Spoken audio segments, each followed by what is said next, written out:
যোৰহাটৰ ৰাইজে যি হৃদয়ৰ পৰা আশীৰ্বাদ দিলে মই তাৰ কাৰণে যোৰহাটৰ ৰাইজক ধন্যবাদ আৰু কৃতজ্ঞতা জনাইছো।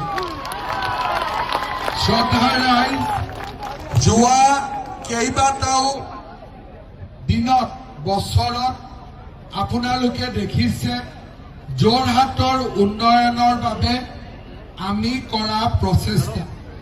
আজি যোৰহাটত 3খনকৈ উৰণীয়া সেতু হ'ল, 4ৰ্থখন উৰণীয়া সেতু শেষ হোৱাৰ অৱস্থাত, 3খনকৈ ডাঙৰ উদ্যান হ'ল।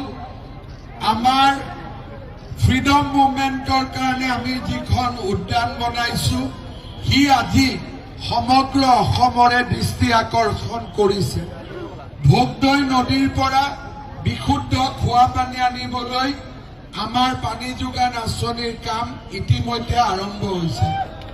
যোৰহাটৰ ৰাইজে 9 তাৰিখৰ দিনাখন সিদ্ধান্ত ল'ব লাগিব, আপোনালোকক উপনিৰ্বাচন লাগে নে আপোনালোকক উন্নয়ন লাগে।